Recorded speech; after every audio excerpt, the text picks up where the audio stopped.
Well, good morning and welcome, and a very special welcome to those of you who have young children here. I'm a father of 6, so I know what it's like. If they kind of start doing the natural thing, running around and screaming and shouting, that's great. Don't worry about that. If you are a bit concerned at all, a few flights of stairs up there's an activity room, lots of things to do in there for the youngsters to keep them occupied, and all of these things that you're going to be seeing here today are shown up there, so as an alternative. And thank you, Claire, for the introduction. It's 40 years. 40 years. Where did we all start? And when I became chief executive, one of the first things I did was I went off and I met this lady, Phyllis Hilton. Quite an extraordinary lady. I imagined I was going to go and have a cup of tea with her and hear stories of what had happened years ago. Well, I waited for 2.5 hours before she offered me a cup of tea. And she did tell me the stories.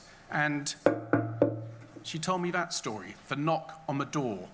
And her daughter, who was called DEBRA, was 15 years old, and the knock on the door was from another mother who had just come from a hospital, and the message was, they don't really know. They say, you've got a child who has something similar. I've come to see you. And Phyllis Hilton had this moment of turning a bit of sand into a jewel, a moment of truth. And she decided that nothing had changed over 15 years since the same thing had happened to her, and that she should actually start taking a personal initiative to do something. And she's accredited with starting DEBRA. She told me many, many stories about the reality of EB. The one that I will never forget was how she was with her daughter, because it was so painful for her to touch her daughter. She'd often sit there and put her arms around without touching her daughter and explain to her that she was surrounding her with a tunnel of love. Very powerful lady. So what did she do? Well, actually, she did pretty similar to what we're doing today. She met up with other people who were affected by EB. And you started to get a group of dedicated parents who actually were meeting on a regular basis. I wasn't actually there. We've got Mike Yeager, who's going to be the chair after the AGM. He was there. So he was a little lad running around calling mayhem, no doubt. So ask him how it was. I can't see him in the audience, but I think Philip Evans is coming along today. He was there right at the beginning. We've got Graham Marsden, about 3 decades, Graham, that you've been engaged. We've got David Spence. He's been dedicated to DEBRA for 2 decades. And so what I want to do this morning is try to just, as among other things, just give you a sense of what has been achieved so far. So what are we now from 40 years ago? Well, let's have a look. We provide support and care to 2,000 UK members. We're part of a worldwide network. We're now active in 56 countries, and Graham's done an awful lot of work to be promoting us in that sense. And it's not just DEBRAs that we engage with. We'll engage with anyone and everyone who can actually help our cause. And in America, there's foundations, and here we've got the Sahana Research Fund, now called Cure EB. Many of us working together. We're at the stage where DEBRA UK can fund small-scale clinical trials. And when I joined this organisation 10 years, there'd only been one trial. It'd been a trial of one person, and the regulator concluded that that trial should come to an end. Bizarrely, last year's good news, which I'll be sharing with you shortly about the skin grafting from Germany, that actual grafting was directly related to the original work many, many years ago. And it's not just us doing clinical trials. There's large pharmaceutical companies that are engaged in this sector. Let's talk Turkey. Let's say how it is. A pharmaceutical company or a biomedical company is not going to be investing unless they feel they can get a positive result. So we're helping, and we often, certainly at DEBRA UK, we often talk about the 5,000 people in the UK who have EB, but we're also really thinking of the 500,000 worldwide. We really do treat it as a global challenge. So let's talk some numbers of what we did last year. We had almost 400 home visits. We had over 200 support grants. There are over 600 days where parents and children got some respite in the holiday homes that we fund. In terms of DEBRA International, and we actually started off by calling it DEBRA Europe. Can you believe that? Maybe we were thinking ahead of Brexit or something, but we realized there's a lot more to the world from Europe. But DEBRA International, they're funding with support from around the world a whole range of clinical best practices. And the concept there is understanding the best way to treat people, whether it be dentistry, whether it be cancer, and actually getting that written up and getting that communicated around the world. We created the first global conference, research conference, and the next one in a few years' time is going to cost us about £300,000 to fund. We think it's important to get people together on a regular basis to be sharing information on a rapid understanding that we're gaining around the genetics of EB. Also, if you look at other rare conditions, such as cystic fibrosis, they tell us that by creating a registry, so this is a global and international registry with information of patients on, that is a really important building block as we start to develop clinical trials. So DEBRA International is leading the way in that. In terms of funding research, we've funded about £10 million over the last decade. A lot of that being in basic research, but where we see opportunity to take that core understanding we've gained in the laboratory and move it closer to the actual patient with a trial, we will invest in those opportunities. I'm going to be talking about a few of them later. We've created patient panels. This is pretty, let's talk simple stuff. Before we commit to a research project, we'll ask people in the EB community if they think it's a good project. It's important.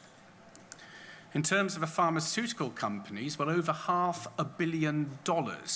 And I really can't, I'm a mathematician, I can't really get my head around the size of $500 million. It's lots. There are two pharmaceutical companies. First of all, there was Shire, and then there was Amicus, who invested hundreds of millions of pounds in clinical trials. I'm losing count on a number of startup biotechs in terms of new companies coming to the market, raising money, and trying to find ways to create clinical trials. And if you look at it globally, last year, there were a few hundred patients who are actually involved in these trials. And one of the things Mike Yeager says to me is, well, Ben, you're talking about these trials all the time. You've got to remember, it was only a few years ago, there just weren't any at all. So I think we've got genuine reason to have some hope here. So what about us here in the UK? Well, for many, many years, we've funded the 4 centres of clinical excellence in London and in Birmingham, and that has been followed around the world. And the concept there is that when you meet up, when a clinician meets up with an EB patient, you get a group of people who are really well informed about the condition and that particular patient to give the best advice. We fund about 25% of the nursing specialists, and we're really proud to do that. We fund training, supervision for a range of healthcare people in the centres of clinical excellence. We've invested in dietitians, and how important is that, especially during the adolescent stage of development. And last year, we didn't really want to do it, to be honest, and we fought quite hard, but if we hadn't invested £250,000, we wouldn't have that new rare disease centre at Guy's and St Thomas's. And there's a few people, there's one I can see at the moment, and there's 2 others who come to mind, patients who actually wrote to us that we could use to go to Guy's and St Thomas's saying, we must have this facility, we must raise the money. What about DEBRA UK? Well, last year we spent over £3 million on research and care. Where did it come from? Well, 1.6 million came from our DEBRA shops. We now have 130 of those here in the UK. I've just been invited down to Chile, believe it or not, where they're opening up their 3rd shop. DEBRA Spain have shops. We've helped DEBRA Ireland open shops. A really good concept of people basically giving us their throwaways, their rubbish, but it's always good quality, and we get a good price for it. It's good for recurring income streams that we actually need. Our fundraising had been for a long-term, real tough period. I'll talk about that a bit longer. That's been turned around, and over £1 million was raised in fundraising last year. In terms of how effective are we and how efficient, one of the measures is how much of the money that trustees have to spend do they actually spend in a particular year. And for last year, it was 81 pence in the pound. And that can fluctuate. I'm going to talk about the sort of lumpiness of research projects. In 1 year, we could spend more than we earned for that year, or we could spend less. And the lumpiness of those research projects has quite an impact. We're by far the biggest in terms of people and size and stretch of any DEBRAs. Not a surprise that we started the first, but we've now got about 350 employees, there's over 1,000 volunteers, and we've got, well, 34,000 active gift aiders. These are people who trust us, whether in our shops or whether our fundraising events, to confirm to us they're taxpayers. And that's made a big difference to us, that gift aid opportunity. We've got big. We didn't really realize it until this year when we had an external consultant who told us we were big. 16 million turnover. That puts us in a top 1,000 charity, and there's about 200,000 registered charities in this country. Well, to give you a sort of a scale of what we're doing, there's been about 3 million people who made a purchase in one of our shops. And last year, hopefully you've all heard and are hearing about #FightEB, which has been a really good program to actually raise awareness in the digital sense. I just want to reflect on some of the impact times. Please come on in, grab a seat, make yourself comfortable, over the years. And that was a date when we had our first employee, long time ago. I often meet up with DEBRAs in other countries, and they really struggle with this concept of paying somebody to do a job.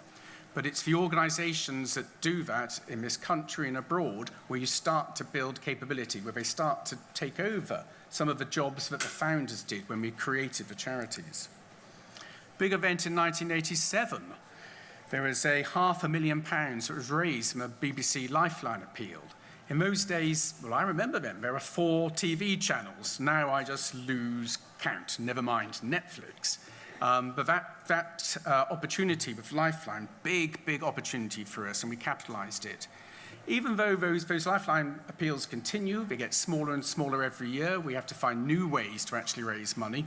But every time we do a Lifeline appeal, we're told by the BBC that we do better than other conditions. Because when people know what EB is like, and we often need to see a video to really get an idea of how terrible it can be, they do actually respond, and they are generous. But what did the trustees do when they raised that sum of money? They really broke some boundaries, and they appointed the first EB clinical nurse for children at Gosh. They employed the first dietitian. They funded the first EB specialist nurse in the world. And when you talk to other DEBRAs, they've all actually followed suit in terms of seeing the importance of those sorts of investments. We had a wonderful man, John Taylorson, OBE, who joined us. We were a second career to him. He didn't join us until his mid-60s. He did the first golf day, extraordinarily successful. We now do 20 golf days in the best courses, raising over £100,000 every single year. East Horsley was the first shop that was opened, and it was John Taylorson and his wife who I don't know if they got a lease, I don't know what we did, but we got him there over a weekend with a paintbrush and smartened it up. East Horsley is one of our best shops still. And that was the year that we created DEBRA International. Lady Thatcher came along to our first dinner, a huge success. She saw the importance of supporting us. We had a guy called Robin Hood. That is his true name. I was speaking to him again this week. He had a daughter with EB, and he dedicated 2 decades of his life to trying to raise money to help her. And he had a number 10 Downing Street reception to actually put us up the pecking order, get us some attention in the media. And in 2003, we had the Johnny Kennedy experience, the boys whose skin fell off. And he had a Downing Street reception. And that was almost the last thing he did to try to help us. And one of my supporters said to me recently, well, Ben, that was the best thing that could possibly happen to you. I mean, that documentary was seen by over 5 million people. We linked into the City of London. It was extraordinary in terms of fundraising. And this guy said to me, it was also the worst thing that happened to you, because then how are you going to repeat it the next year? But we've really worked hard, and fundraising has been challenged from those really good times long ago. But we've really worked hard to rebuild it with new ideas. In 2008, we had the opportunity to acquire some shops. You think, what's going on here, Ben? You know, you're a charity. What are you doing acquiring shops? Well, another charity decided they didn't need them. The acquisition gave us about £1.7 million of property on our balance sheet, which was really welcomed at the time. And those shops have made millions of pounds for us. We acquired about 34, there's still about 20 running for us. And in 2010, we passed this £10 million turnover mark. When you're working hard and you've got your head down, you don't really think about these things. And it was only when we were told this year, actually over £10 million makes you large, it makes you big. In 2012, after 18 months of consultation, the NHS commissioning system decided that they should rightly fund the majority of the nursing costs. So that's freed up money that we can use elsewhere. And we're so pleased that the 25% that we give can actually be used to enhance the, what those clinical nurses can do. We also, I went to the board and said, I've got an idea. I'd like to invest in some new shops. And they said, are you sure, Ben? I said, well, yeah, I am. And we committed to some new furniture and electrical shops in 2012. We've invested about £250,000 in them. And last year, they'd repaid that initial investment and made about £400,000. And this year, they're going to make £500,000. So even though we're a charity, you know, all of these things around commerce are important to us to raise money. In 2016, we had our retail gift aid, and this is the money that comes in from people who donate to our shops. That went over £1 million. So that's about a third of our income is coming from that initiative on gift aid. And last year was a year where we really did start to say that our fundraising had recovered after many, many difficult years at working at it. And overall, we raised over £3 million net that could be spent. But what's really improved over the years, if we look at it? Well, dressings. I remember it was the vice chair of DEBRA when I joined explained to me how the partnership that we had with organisations like Monliquor was really important to improve the quality of the dressings. They're described, in comparison to what we had before, they're now described as far more to glide on and glide off. Took a lot of initiative there to make it happen. And we've got the home delivery service, where actually these dressings can be delivered to your home as well. I think one of the most important thing, and it came from the efforts of people well before my time, was this ability to diagnose at birth. And just a moment ago, when I was having a cup of tea, I was talking to a father who lived through the experience. He said, I'll never forget it, when an EB nurse sat me down and we'd had the genetic diagnosis. So what does that diagnosis do? Well, in one sense, it doesn't make things better in terms of less pain or anything. It doesn't. But what it does for the parents is it educates them. And it starts to get all of us aligned to that baby in terms of what we can do and manage understanding of how this condition will affect the child. We've created a worldwide network of researchers, and we've got Thomas, who's going to be talking to us from Germany, coming up this morning. When the trustees decide where they invest research, they don't care where it is. The priority is this the best research, and is this going to have the most impact? Many charities talk about it, but when I look at the statistics, many charities in the UK end up spending 80–90% on UK-based situations. I can understand it, they're tied into hospitals.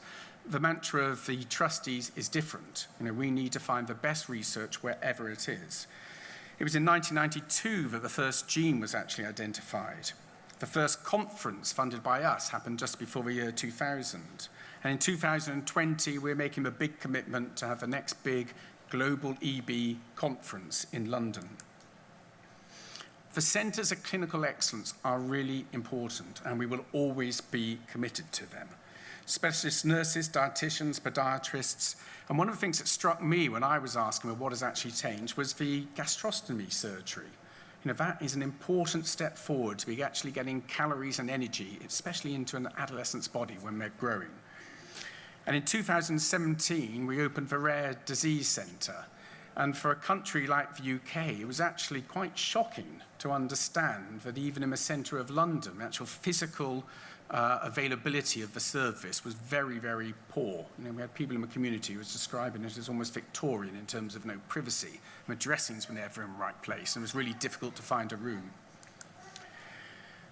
We're here to find a cure, and I'd just like to share with you a perspective on that. We're not there yet in terms of a magic potion or a lotion. We're not. But when we talked to the community, and there was a study that was done in Spain, the message that came back from the community was, okay, we accept reality for what it is, but what can you do to help us with symptom relief? How can we modify this disease during its lifetime to improve things? And I've listed a few of the things that can make a difference. Pain relief. What can we do to reduce the impact of pain? For years, I've been told by the specialists, skin grafting, don't think that can really help. You know, there's too much bacteria, it's not going to work, it's complex. Well, I'll be showing you a video a bit further on and showing you some slides. And actually, skin grafting does look like it can have a powerful capability to help people get through. It costs huge amounts to develop a drug from scratch. Last week, I heard $1 billion, huge sums of money. So how about us looking for repurposing drugs? Drugs that are already available with humans that can be used to actually help us. I'm sure some of you are already thinking of a world-famous one that was to do with blood and blood pressure, and the men on the clinical trial having this drug began saying, well, there's a side effect, and I still get lots of spam emails about Viagra. But that's an example of a drug that has got alternative use. And we are using drugs, and we're funding some clinical trials where you've got a drug already accepted, so it's far easier and it's quicker to actually get a clinical trial started. And a lot of you will know John McGrath, who pioneered the injections that we had with fibroblasts. He's now moved on his thinking, and we're funding a project to try to reduce itch by using an infusion. So it's one needle rather than many needles, and as it's an infusion, we hope that it has an overall impact. And he has had some good quality of life responses to a previous clinical trial. Some of you would have heard about the bone marrow trials that are happening in America. They're still going on. Our UK clinicians are still concerned about the seriousness of a bone marrow transplant.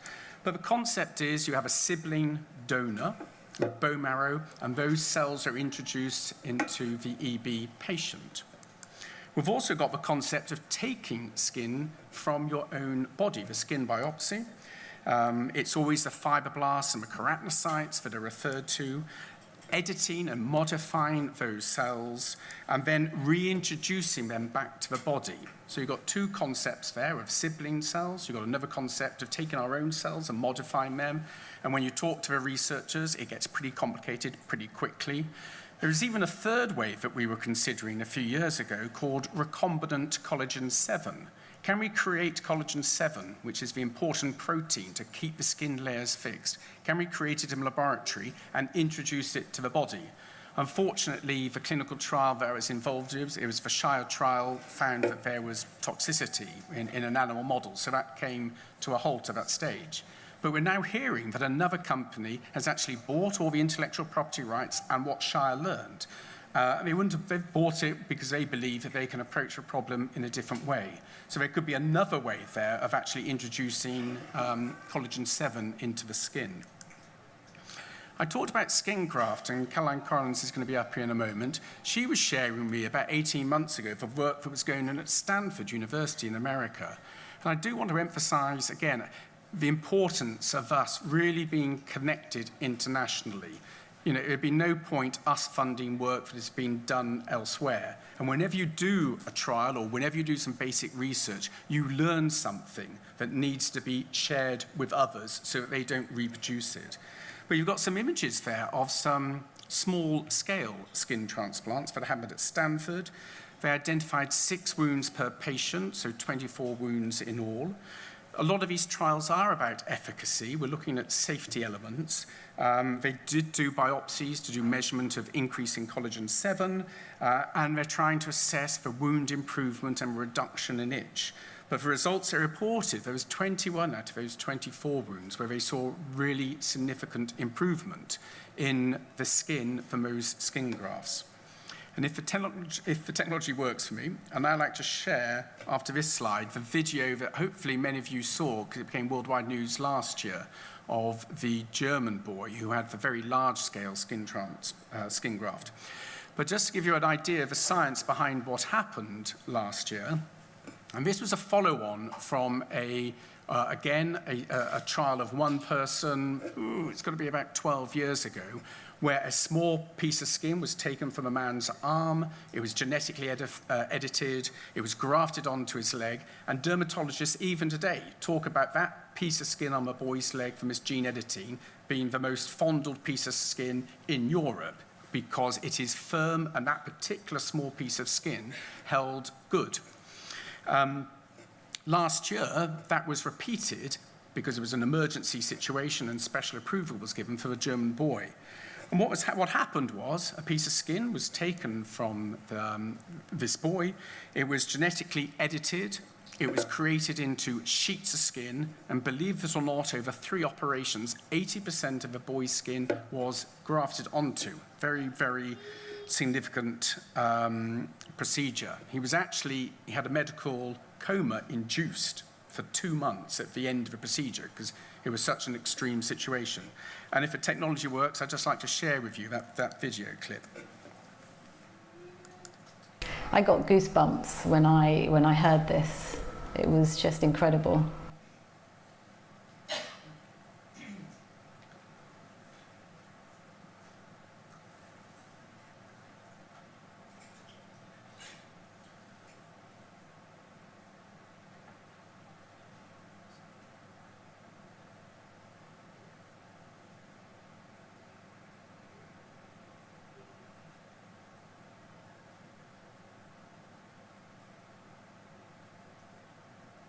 Ja, Hassan fühlt sich wie ein normales Menschen.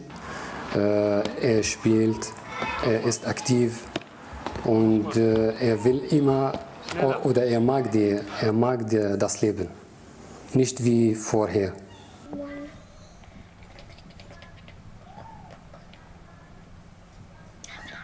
I'm just so happy for him, and I'm so happy that they can hopefully make everyone else better, everyone else forget the pain that they're in. She obviously has to have loads of morphine and things like that to stop her being in a lot of pain. So I'm so happy for him that he's no longer suffering.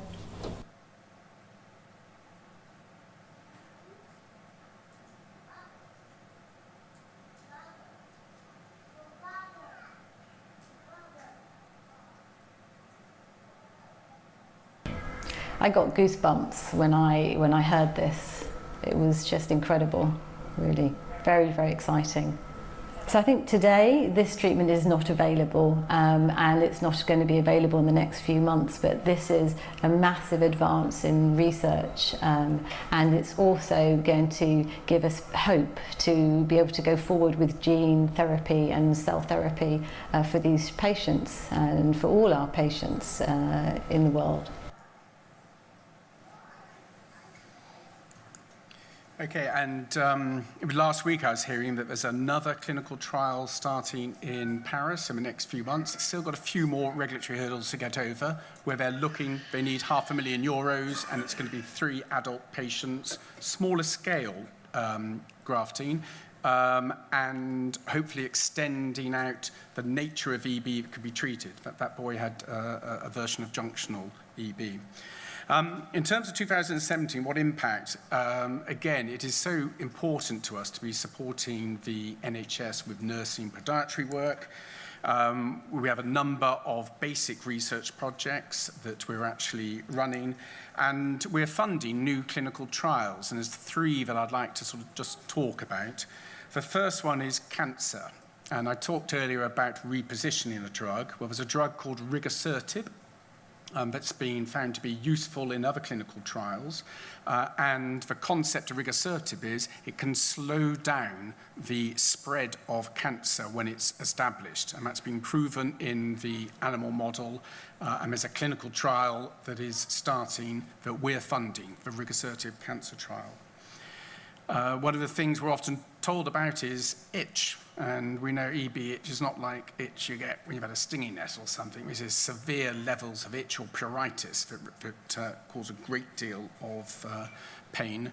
And we're funding an infusion clinical trial here in the UK with Professor John McGrath to try infusions to try and reduce itch. And pain relief, there's opiates that are available, that are used, but are there other ways? There's always downsides to opiates. And we're funding a clinical trial using cannabinoids, which is a derivative of cannabis. Are we going to be asking patients to be smoking pot? No, it's administered by oil. You may already be doing that anyway. I asked my chairman if I could take part in a double-blind placebo trial, and the chairman said no. So I'll ask my next chairman if I can take part in the trial. But the concept there is there's a lot of hearsay and knowledge in the community that cannabis can reduce pain. And we've been through all the approval processes, and we think that's an important project that could help. I've got a few pictures here, and you're going to be seeing some more later on of the Rare Disease Centre that is now opened.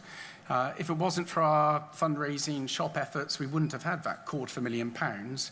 The NHS originally told us that we'd have to fund the whole £1 million. It ended up costing 2.1 million, good quotes. But if it wasn't because of the £250,000 that we funded, that was a seed funding, then we encouraged 2 other charities to actually contribute, and they gave the lion's share. An important project for us. And it's easy to forget about our community support team, who every day are helping people in the community claim allowances. And even though we live in a civilized country, we know that you often need help to get what you deserve in terms of benefits. And at the end of the year, we've got over £1 million ready to be invested in research projects. So we're in a good state. I want to talk about genetic discovery and clinical trials. It was in 1992 that the first causative gene was identified. In 1994, we were up to 10. 1995, prenatal diagnosis was developed. And we had the wonderful Robin Eadie, who did all the work to get the National Centre in London set up, so that all the diagnosis would be done in one place and being funded by the NHS. By 2012, there were 18 genes that were known and 30 subtypes of EB. 19 genes, 38 subtypes by 2014, and we're funding a global meeting this year, and I think from what I'm hearing is we're probably going to get to 20 or 21, but the assessment from the professional is all the main types of EB, all the main genes are now known, so maybe a few more. And if you look at other rare diseases, many of them haven't identified the genetic diagnosis yet, so that's important. So I see that as the past, and that's 40 years, and I see the next decade, and the important thing is using that knowledge and understanding that we've gained to actually have clinical trials that are based on sound foundations. So how did we get here? Well, we got here by working hard. We got here by working together. Without your stories, DEBRA is nothing. Unless we can tell people about why we're trying to raise money for our cause, we're useless. We're absolutely dependent on those stories being told, and thank you for that. How did we get here? Well, we've got a lot of people working for DEBRA now, over 350 and over 1,000 volunteers. We have a real active community. If I look around this room, there's lots of faces that I recognise. And we've got a candle burning over there for faces that aren't here anymore. And we're constantly reminded of that. We have dedicated supporters, and in practice, even though not many people know about this, when people find out about EB, they become long-term supporters because they can see the need.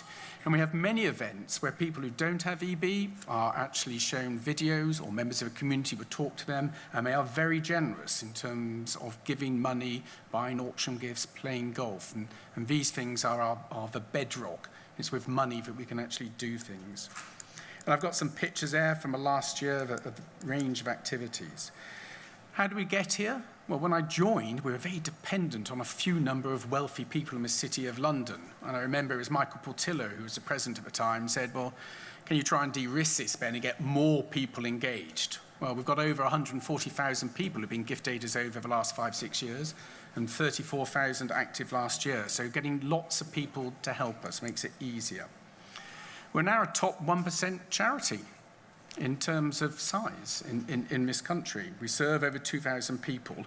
We're also committed to reaching out and finding more, because there are, we believe, there's 5,000 people, and I think there's a lot of people with EB simplex who we want to get in touch with, we want to engage with, who we want to be informing about clinical trials. And that's work in progress, and we'll continue to do it. We got here by caring, and I think it's good to be reminded that it was in 1999 that the first carer was appointed. Is Claire in the room? I can't see you. When I actually did the side, I put in that we now have 7 DEBRA EB community support managers. I think it's now 8. She's not telling me otherwise at the moment. And that's important, to be helping people, to be on the telephone and to be talking to people who have EB. We also got here by searching. We really had to go and discover things. And it was in 1981 that we funded the first basic research project. As I said, last year we're financially strong enough to actually fund 3 trials. They're going to cost us about £1.5 million.